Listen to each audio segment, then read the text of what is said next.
Inside this box is supposed to be the NIV Comfort Print Biblical Theology Study Bible in imitation leather. It's colored tan and caramel. Also, there should be a canvas Bible cover in here. It's come to me from christianbook.com. I've been doing business with them since the mid-1980s. So let's see if it got here in one piece.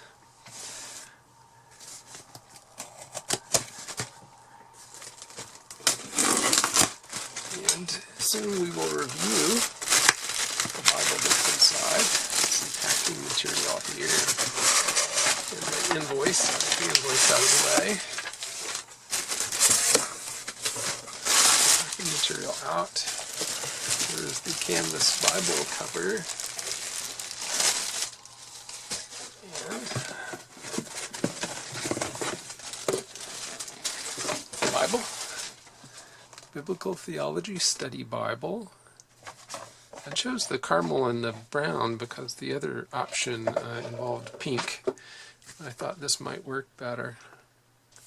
And since it is imitation leather, there shouldn't be any problem in using it with a Bible cover. I wanted to take a look at those covers. I do notice there's an imperfection here in the gilting. It's simple gilting, it's not art gilt.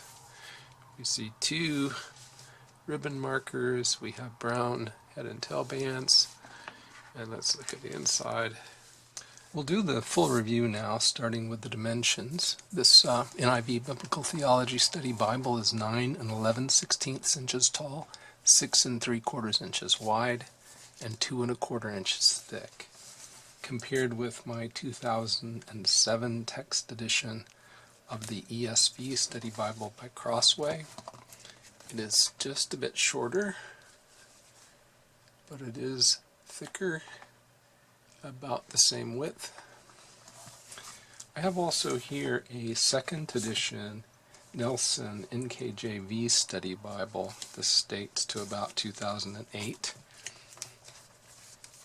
And it is shorter than the NIV Biblical Theology Study Bible, about the same width, but considerably thinner.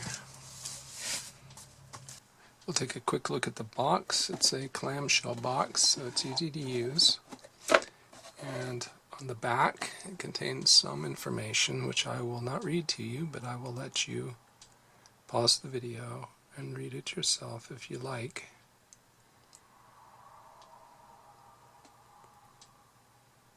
There's the ISBN. You took a look at the outside on the unboxing video, so we'll drive right into the interior. It is a single column format. The column is 109 millimeters wide. I count about 88 characters per line, and there is room for 63 lines of text per column, although I doubt you'll ever find that many because most pages have notes, such as those below at the bottom of the page. Page dimensions are 263 millimeters tall, 160 millimeters wide. That's 9.29 inches tall, 6.3 inches wide. Print appears nice and bold. This is a Comfort Print font. As you can tell, the lines of text are not matched to those on the opposite side of the page, but I don't think it causes really much of a readability problem. The margins from this line to the top are 15 to 16 millimeters. The inner margin is quite wide, that is from the gutter to the edge of the text is about 35 millimeters. The outer margin over here is 11 to 13 millimeters. And then at the bottom of the page, below the notes, so from the notes, which are in this blue background, to the edge, I measure 9 to 11 millimeters. The font in the text has capital letters that, when I compare them to Times New Roman, appear to be about 7.5 to 8 points tall. Lowercase letters look more like 9-point Times New Roman. The font size is advertised as 9.1 points. I measure the line height at 3.23 millimeters. That's 9.16 points. There are verse numbers within the paragraphs. So as you see here, verse number 20 here, 21 here, 22 here are not that difficult to find, although those verse numbers are not in a separate color font. The NIV does not italicize the words that the translators add for smoothing. And in the NIV, pronouns that refer to deity are not capitalized. References in the Study Bible are in the gutter margin. They are in a 6.5 to 7 point sans serif font. They are justified to the top of the text. So that means that in some instances there is a considerable distance between the verse of text and the reference that refers to that verse. So here's 11 and here's the reference in 1:11. Beneath the text column and above the notes, you will find the NIV's text and translation notes, like this note and this one, and also sources for quotations. So on this page, we were in Hebrews 2, starting with verse 18, we have quotations from Psalm 22, Isaiah 8. Those are above here on the page. Page bottom notes are in 3 columns at the bottom of the page in the blue field, forming a background. They are in a 7 to 7.5 point font that is also a sans serif font. Column width here is about 42 millimeters, and I'm counting about 46 characters per line. The paper has a sheet thickness of 38.6 micrometers. I estimate the paper weight to be about 35 GSM, so it could be as low as 32, it could be 36, it could be 38. There's only a light sheen on the surface. I think you may be picking up a little of that on the right-hand page. So it's not especially glossy, but it's not altogether matte either. Paper is pretty much white. There's not much of a tinge to it at all. And there's only moderate show-through. I think we showed that earlier when we were showing that the text is not line-matched. So it's not disturbing, not a disturbing level of a show-through. There are introductions to both individual books and to sections. This is a section introduction to the wisdom and lyrical books. So section introductions are in 3 columns, and each column is 41 millimeters wide. The font in both the book and the section introductions is about 9 points. We'll flip over to a book introduction. So here on the right is the introduction to Job, and again, the font is about 9 points, but we have a single column format. It's a single column of text, 124 millimeters wide, so a little bit more challenging from a reading perspective. The introduction to Job has an introductory paragraph, a paragraph on the major issue of Job, the nature and meaning of the speeches. There's a clay tablet depicted on the right. On the following page, we have a map of possible locations of Uz, and a paragraph on the next page on the author and date, and that's followed by an outline. Book titles, page contents, and page number are all on the outside top of each page. Headings are in a 10-point sans serif font that is in a blue color that's reminiscent of an American robin's eggshell. The 3 New Testament epistles of John share a single introduction, but each book begins on its separate page. So here's 1 John.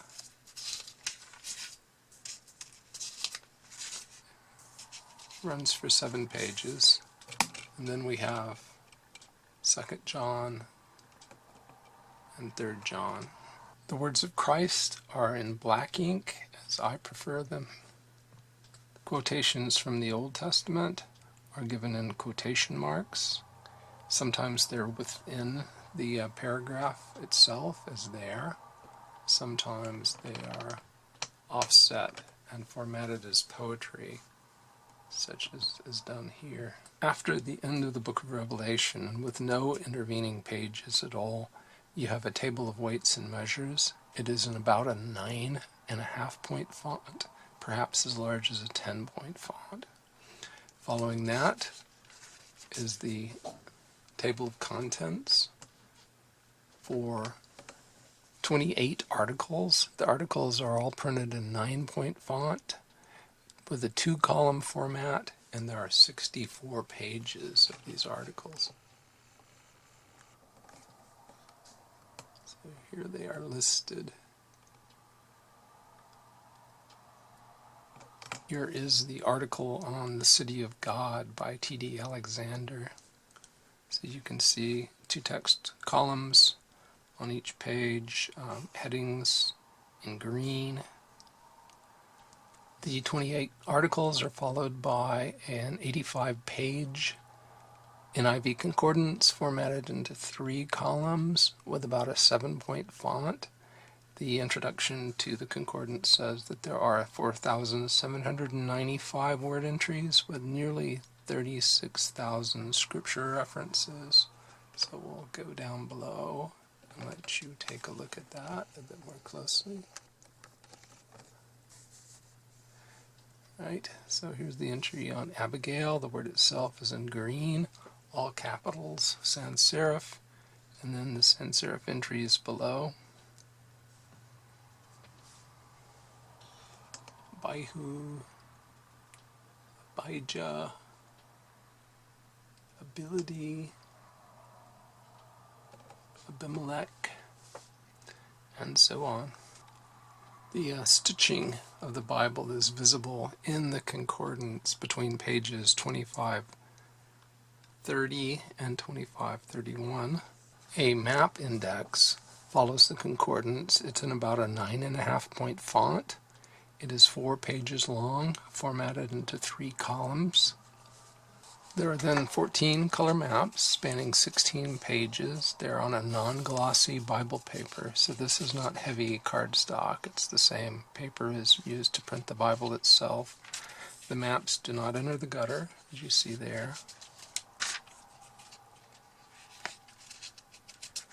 They are not highly detailed. They do show terrain features such as mountains and rivers.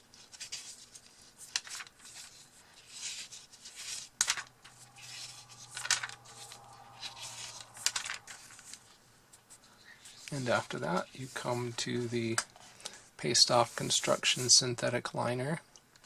We mentioned that the binding was sewn and showed you the threads. There are 2 ribbon markers, one caramel, one tan. There are brownish head and tail bands. The ribbon markers are long enough to come out at the corner. They do exceed the tip of the corner, but not by an awful lot. If you have an offset like I do here, still enough for you to be able to use it. The Bible lies open in Genesis. It lies nicely open. Because this inner margin is so wide, and they wisely decided to put the references in the inner column, even in the middle of the book, where the pages are taking a nosedive into the gutter, the text itself is lying out in the flat part of the page. I really like the way that's done here. That really means that you don't have to make any adjustments to the book to be able to read the text on a fairly flat surface, no matter where you are in the volume. So in the front of the book you have the same sort of deal. I should point out that you have stitching in your leather soft cover, paste down construction as in the back, then there's a presentation page, and notice the artificial crease here. There's no real crease in the paper, but it looks like one. This is shiny cardstock, but then this half leaf is on Bible paper, as is the title page and the following pages. D.A. Carson's the general editor. Biblical Theology Study Bible. Printed in China. This is the second printing in 2019. There's a quick start guide so you can rapidly learn to use the Study Bible. Table of contents. 66 books of the Protestant canon. There's an introduction to the Old Testament, then an introduction to the Pentateuch, introductions to Genesis, Exodus, Leviticus, Numbers, Deuteronomy, an introduction to the historical books. So you see there are section introductions. Here's one to the prophetic books. We already looked at the introduction to the wisdom and lyrical books. There's an introduction to the New Testament and an introduction to the Gospels. There's a harmony of the Gospels on page 1938. Introduction to the letters and Revelation. And we've seen this material at the back, the tables of weights and measures, articles, etc. There is a table of contents for the maps that appear in the text. So there are a number of these, I've not counted them. And charts. So you see you have charts starting with an Old Testament chronology, which we will see just in a moment. Then there is a chart from Malachi to Christ and the time between the Testaments. There is a New Testament chronology chart as well. Illustrations and models. And then the articles again. Abbreviations and transliterations. So you'll find these used in the notes. Acknowledgments. The editorial team. Some of these names will be familiar to you. Carson, of course, Moo are well known even to me. Alright, and so there's an editor's preface. Preface to the NIV. So this is the timeline. Joseph dies according to this timeline in 1805 BC. And we come to the title page for the Old Testament. There's an introduction to the Old Testament by T.D. Alexander.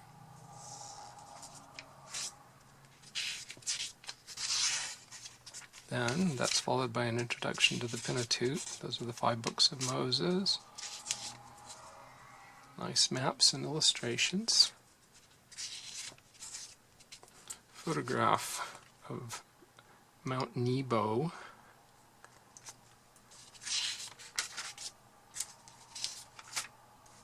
You come to Genesis. Here's your tan ribbon marker. I think I may have forgotten to mention that the ribbon markers are 7 millimeters wide and they are 320 millimeters long. And this one's placed so that you can see it extends quite a bit farther along the corner. But that's because there isn't that much room at the top between where the ribbon is glued in and this page. Ribbons, I think, are placed a bit crooked. This one comes out at an angle like that rather than perpendicular to the top of the book. Before we proceed to the font comparison, we'll take a close-up look at the font. I think it's nice and crisp and bold. It does have some curiosities about it, like this little gap that appears at the top of the P. But nothing particularly disturbing here. Tracking looks good. Line spacing is adequate.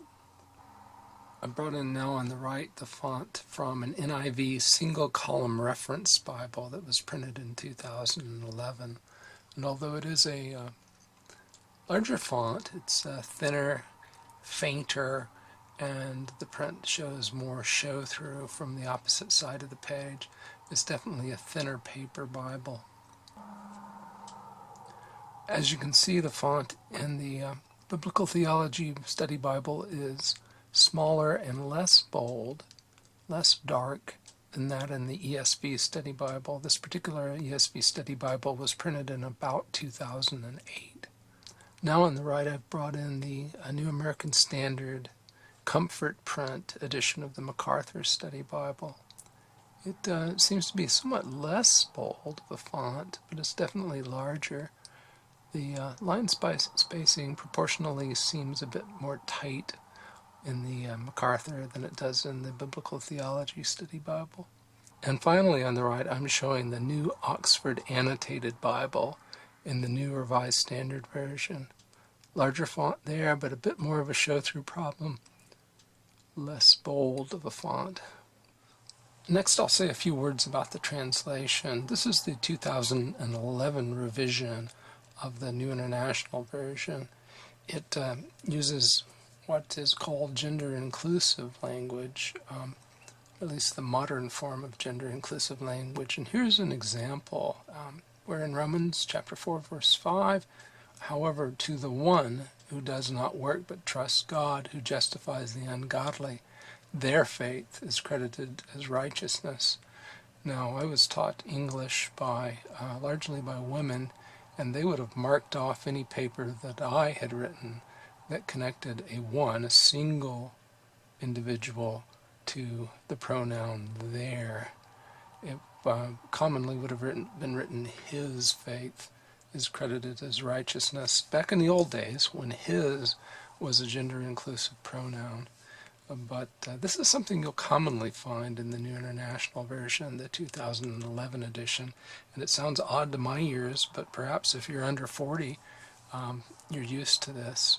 The 2011 NIV is one of the less word-for-word translations.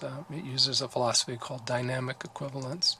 So as you see on the translation continuum, it's towards the right, not as loose as other translations like the Jerusalem Bible or the Revised English Bible, but it's fairly far to the right on the chart. In terms of Old Testament usage, the willingness of the translators to stray from the Masoretic Text, it's somewhat in the middle of the spectrum there, tying with the Revised Standard Version, Second Catholic Edition, at 28 exceptions to the Masoretic Text in the 100 locations I scored. This chart shows how the NIV 11 agrees with the Nestle-Aland 28th edition and the Robinson-Pierpont Greek New Testament. So this is a New Testament comparison, and it agrees with Nestle-Aland 28th edition 68% of the time, but with Robinson-Pierpont only 36% of the time, 36.6%. So it's clearly not a majority text translation. Robinson-Pierpont represents the majority text. This chart shows where the NIV 11 maps when compared with Westcott and Hort and Nestle-Aland 28th edition. And it does not agree with Westcott and Hort to a great extent, certainly more than the Byzantine and Textus Receptus translations like the King James Version or the Eastern Orthodox Bible New Testament, but far less than the New American Standard 77 or 95. And this chart shows where it plots if compared with the Tyndale House Greek New Testament and the Nestle-Aland 28th edition. Agrees with Tyndale House 47.7% of the time, so not very often. In this portion of the video, we'll take a look at this article on sin by Kevin DeYoung, and then we will look through a few of the footnotes. I don't intend to give commentary on this. I just plan to pan down the article column by column so that you can read it, and it will give you a sense for the amount of detail and the range of coverage in these articles.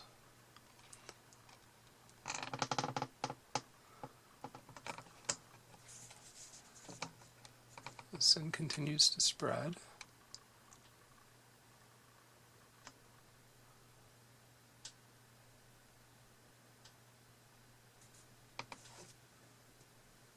We'll move to the next page.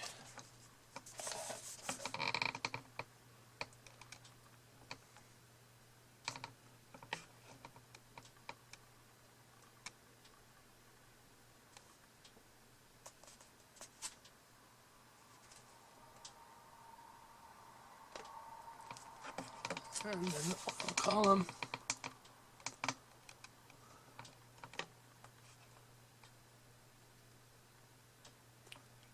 Sin gets conquered is the final section. It's interesting, he does mention eternal punishment here, but he doesn't actually say very much about why it needs to be eternal. And finally, he does mention the cross and Christ's work on the cross here in the last paragraph. One of my favorite places to look is at Genesis 6:2 to see who the notes say the sons of God were. When human beings began to increase in number on the earth and daughters were born to them, the sons of God saw that the daughters of humans were beautiful, and they married any of them they chose.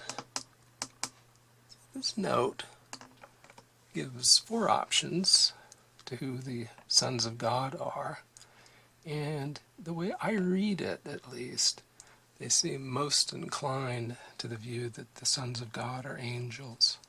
A few pages farther along, you'll see this table of major covenants in the Old Testament.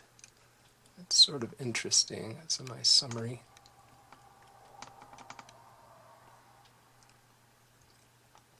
Below it, a little table entitled Major Types of Royal Covenants, Treaties in the Ancient Near East.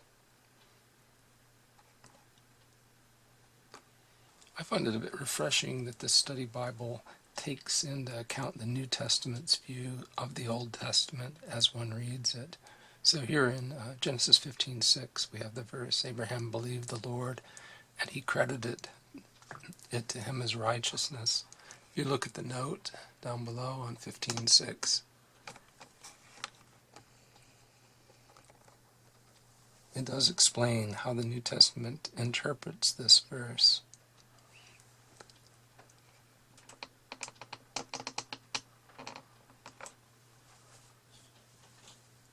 I also thought this was interesting. 2 Samuel 21 verse 19 talks about Elhanan killing the brother of Goliath the Gittite. If you look at the note, it's very interesting. It points out that in the Hebrew, this actually does say that Elhanan killed Goliath the Gittite. And of course that's troublesome because David did that.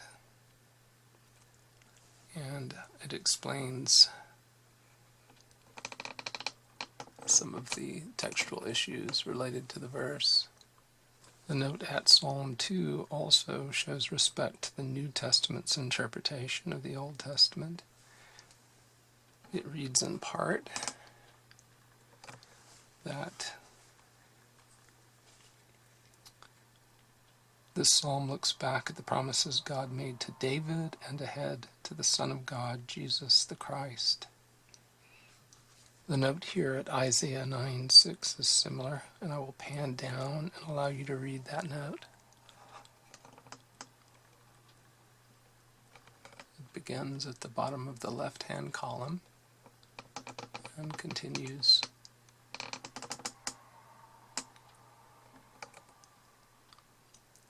It's interesting that when he gets to Mighty God, he says that this title, which belongs to Yahweh, also belongs to this child. Then there's the continuation of the last line in the third column.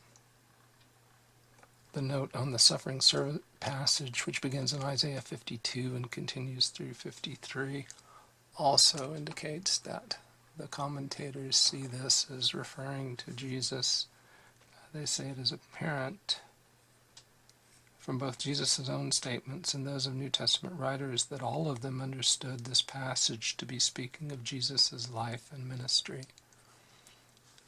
Now we'll pan over and let you see the remainder of that note. On the opposite page, you will see this table of quotations from and references to Isaiah 53 in the New Testament. Regarding the events described at the end of Daniel chapter 9, the footnotes seem to be general and non-committal. I'll start by showing you the footnote on 924, which begins with 77s.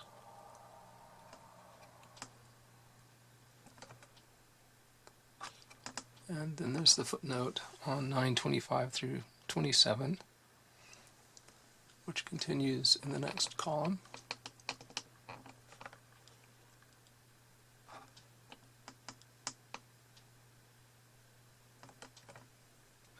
In Zechariah 12, verse 10, we read, "They will look on me, the one they have pierced." And if you look down below at the note on 12:10, you'll see that down towards the end,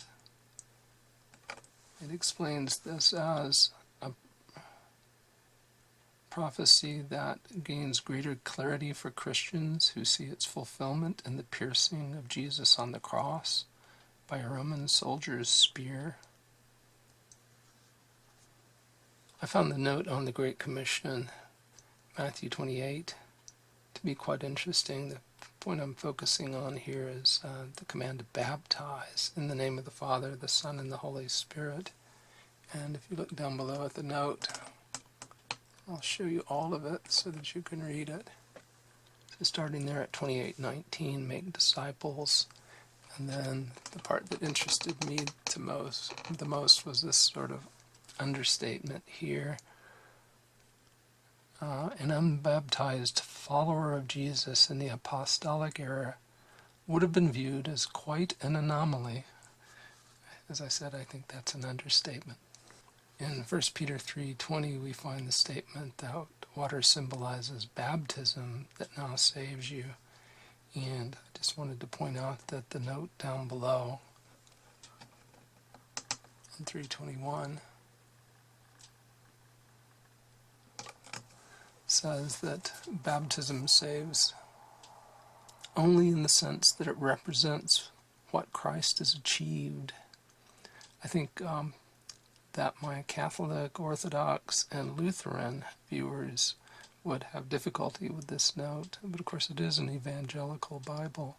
I think even Presbyterians would have a little bit of hardship with it, because I believe the Westminster Confession talks about baptism conveying grace as by an instrument. Please correct me if I'm wrong on that point. The interpretation one finds of the Eucharist in the footnotes is similar. We're looking at Luke 22:19. And he took bread, gave thanks, and broke it, and gave it to them, saying, "This is my body given for you. Do this in remembrance of me." And if one looks at the note here on bread, and "this is my body," this clause is subject to various interpretations, but in the context of the Passover meal, in which the redemptive significance of Jesus' death is explained, the word "is" should be understood in the sense of signifies or represents. So clearly a sacramentarian view of the Eucharist. The footnote at 1 Corinthians 11:24, and when he had given thanks, he broke it and said, "This is my body which is for you. Do this in remembrance of me," is similar. We will pan down.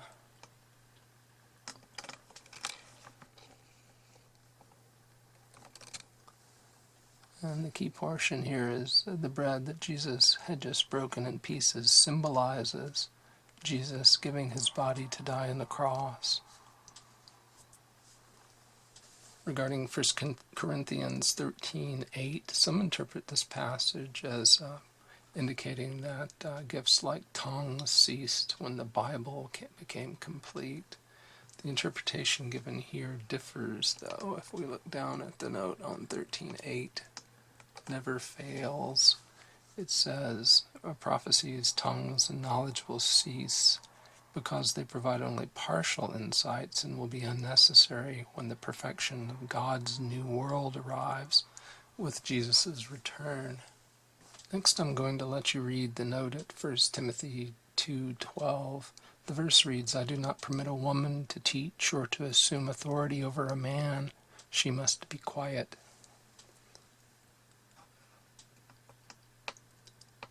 This will give you the perspective of the editors on this question. Sorry for shaking the camera.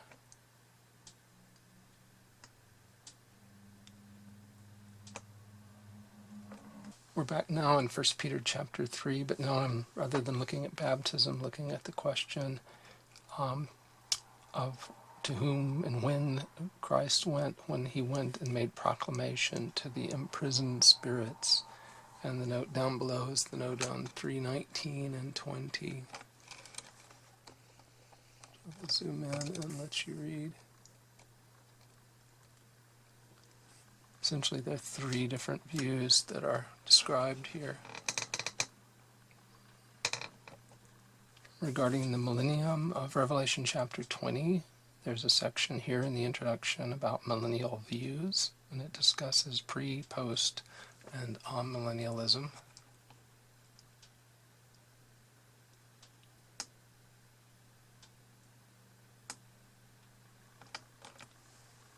Without, as far as I can tell, any particular prejudice or judgment being made in favor of one over the other. This is the final section on amillennialism here. You see little tables like this throughout the book, which are somewhat useful. I wanted to show you that it does fit in the canvas book cover, and I do like the feeling of this.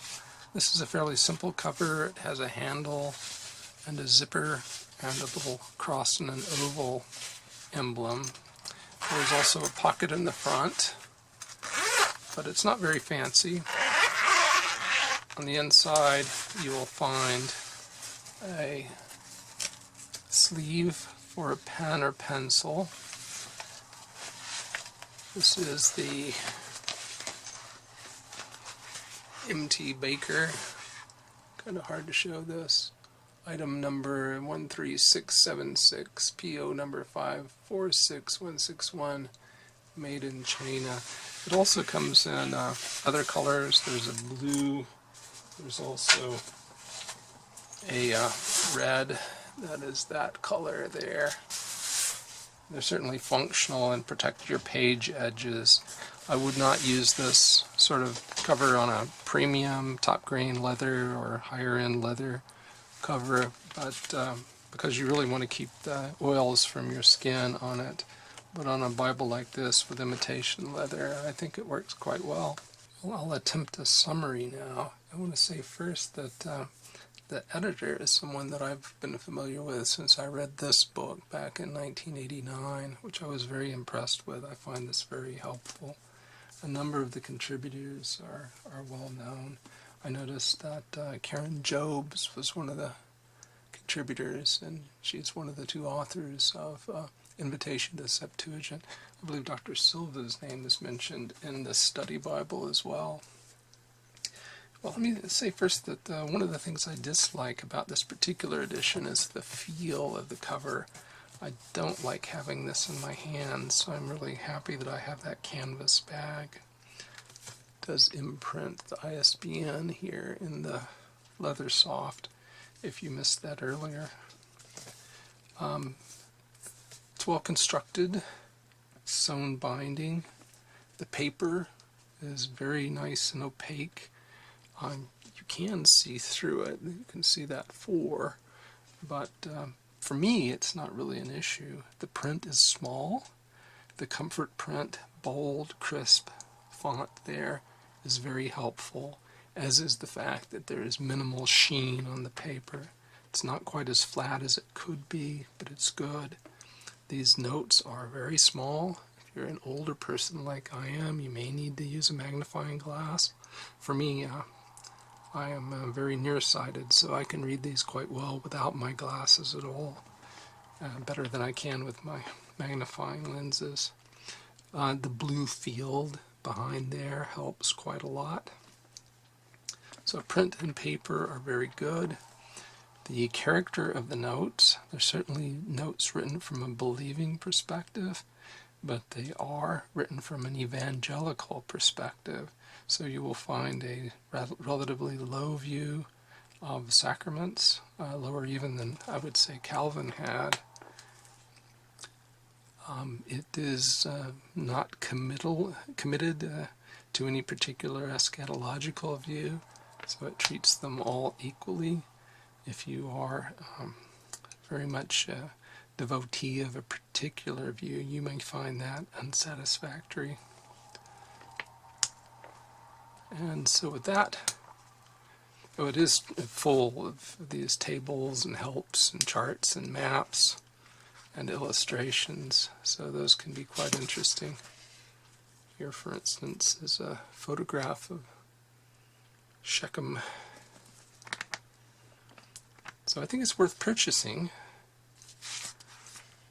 I haven't used it enough to have decided whether it's a Bible that I would make a principal study Bible for reference purposes, but I think it may well be.